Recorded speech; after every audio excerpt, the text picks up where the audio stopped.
Hi, my name is Yuga Miyamoto, and my partner Christy and I will be presenting about sociopaths. Sociopath is a term that is used to describe someone who has ASPD. ASPD, also known as antisocial personality disorder, is a mental health disorder characterized by a disregard for other people. People who are diagnosed with ASPD cannot come to understand others' feelings, which usually results in impulsive decisions that causes harm to others without any care, ultimately resulting in individuals becoming criminals, lawbreakers, or even substance abusers. Another common trait is that they try to control others, whether it's their friends, family, peers, and even strangers, and they are usually successful due to their deceptive nature. Some might even fall for a sociopath due to their naturally charismatic and charming personality, which baits the victim into thinking the person is someone greater than they really are.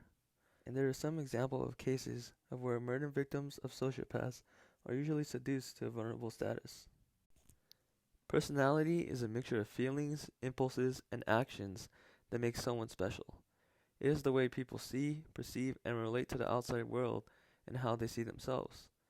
During adolescence, social personality disorders, hard life situations, family history of antisocial personality disorder or other personality disorders or mental health disorders, being subjected to abuse or neglect during childhood, an unstable, violent, or chaotic family life during childhood, spouse abuse or child abuse or neglect, problems with alcohol or substance abuse, being in a jail or prison, homicidal or suicidal behaviors, a low social and economic status and homelessness, and having other mental health disorders such as depression or anxiety. And that's only some of the causes of ASPD. Next, we will be talking about symptoms of sociopaths. According to the new edition of Diagnostic and Statistical Manual of Mental Disorders, they mention that someone with ASPD will show lack of sympathy towards others' feelings and violating their rights.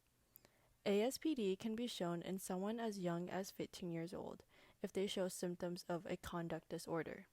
However, they can only be diagnosed at the age of 18.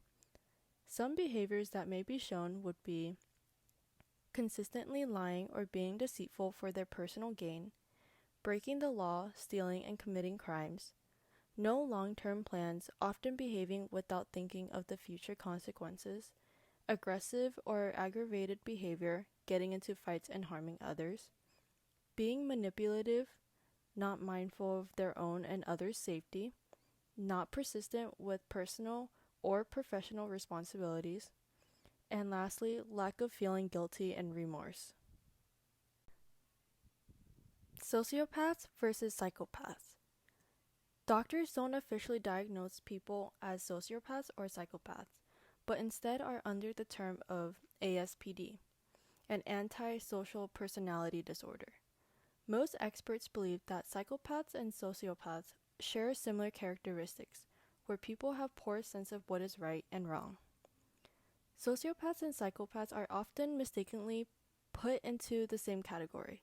However, there are some relatively different traits between the two. Psychopaths do not have a conscience, whereas sociopaths have a conscience but is weak. Sociopaths are prone to impulsive behavior, while psychopaths exhibit more cold-hearted behavior. Sociopaths cannot maintain a regular life, but psychopaths can maintain a normal life to cover up their criminal activities. Lastly, there are treatments that can help. Generally, people who are diagnosed with a personality disorder cannot recognize that they have a problem. ASPD often requires long-term treatments and follow-ups. In order for these treatments to work, the person has to cooperate with them. Some possible treatments may include psychotherapy, which consists of talking with a therapist or counselor about their feelings. Cognitive behavioral therapy helps with being more careful with your actions and responses to people and situations. And lastly, medication. Currently, there's no specific medication for ASPD, but may be prescribed with other medication associated with mental disorders. If you recognize some of these traits in a family member, coworker, or friend, you may be tempted to think you're living or working with a psychopath or a sociopath. However, remember that if a person is either mean or selfish, it doesn't necessarily mean that they have a disorder. That is the end of our presentation. Thank you.